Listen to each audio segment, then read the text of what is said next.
النبي محمد صلى الله عليه وآله وسلم من تزوج خديجة، النساء اللي كانن يعيشن بمكة قطعا علاقتهن بالسيدة خديجة، لأن تزوجت النبي محمد صلى الله عليه وآله وسلم، لأن كان يتيم وعلى أساس ما عنده فلوس. وخديجة عليها السلام وقفت وقفة ويا النبي كلش مشرفة، بحيث من تزوجها النبي شاركتها بكل ثرواتها وأموالها. فالنساء قبل بذيك الفترة كانن أبد ما يسلمن على خديجة ولا يروحن يمها، لأن مثل ما تعرفون الأغلبية قبل كانوا يعبدون أصنام. فخديجة من صارت حامل بفاطمة الزهراء كانت تقعد وحدها. الرواية تقول فاستوحشت خديجة، يعني حست بالوحدة، ماكو أحد من النساء يمها. فالرواية تقول كانت فاطمة تحدثها في بطنها وتصبرها. الرواية تقول بيوم من الأيام النبي محمد صلى الله عليه وآله وسلم سمع خديجة تحكي، فقال لها يا خديجة من تحدثين؟ فجاوبته قالت له أحدث الجنين الذي في بطني.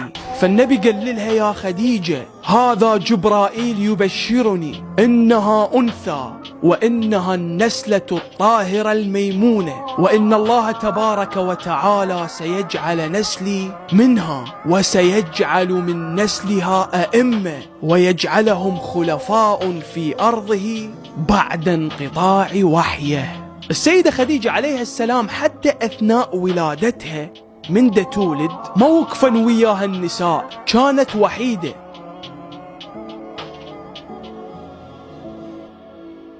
قبل لا تولد خديجة الرواية تقول دخلن على خديجة 4 نساء طويلات. فالسيدة خديجة من شافتهن استغربت، لأن ما تعرفهن ولا شايفتهن قبل بالمدينة. فأول ما دخلن عليها وحدة من هذن النساء قالت الخديجة، قالت لها لا تحزني يا خديجة فإنا رسل ربك جئنا إليك. شوف منو هذن النساء اللي اجني مخصوص على خديجة حتى بس يولدنها وتجي فاطمة الزهراء عليها السلام. واحدة من هاي النساء قالت الخديجة، قالت لها يا خديجة أنا سارة هي زوجة النبي إبراهيم عليه السلام. وقالت لها هذه آسيا بنت مزاحم وهي رفيقتك في الجنة. آسيا بنت مزاحم هي زوجة فرعون اللي صارت مؤمنة وآمنت بالنبي موسى عليه السلام. وقالت لها هذه مريم بنت عمران اللي هي مريم العذراء أم النبي عيسى عليهم السلام. وقالت لها هذه كلثم أخت موسى اللي هي أخت النبي موسى عليه السلام.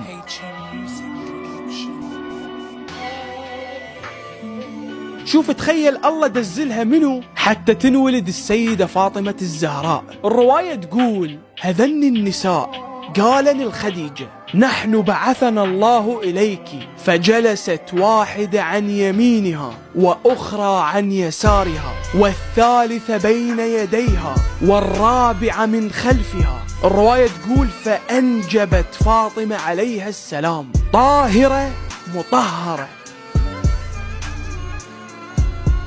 الرواية تقول أول من ولدت فاطمة الزهراء عليها السلام أشرق منها نور، وهذا النور دخل إلى كل بيوت مكة، ولم يبق في شرق الأرض ولا غربها موضع إلا وأشرق فيه ذلك النور. الله، بحيث هذا النور ضوى كل بيت موجود على الكرة الأرضية. أنت بس غمض وتخيل.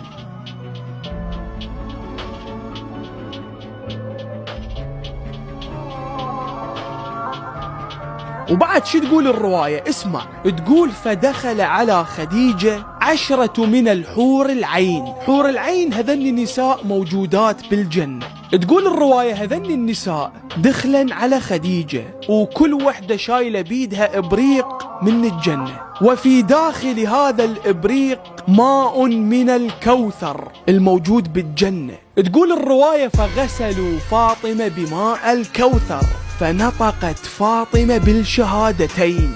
تخيل، نطقت وهي استوها مولودة وقالت أشهد أن لا إله إلا الله وإن أبي رسول الله سيد الأنبياء وإن بعلي سيد الأوصياء بعلي معناها زوجي، اللي هو أمير المؤمنين علي بن أبي طالب عليه السلام. وقالت وإن ولدي سادة الأصباط، اللي هم الحسن والحسين عليهم السلام. تقول الرواية ثم سلمت فاطمة عليهن، على كل النساء اللي موجودات يم خديجة، وسمت كل وحدة منهن باسمها، فبشروا أهل السماء بعضهم بعضا بولادة فاطمة عليها الصلاة والسلام.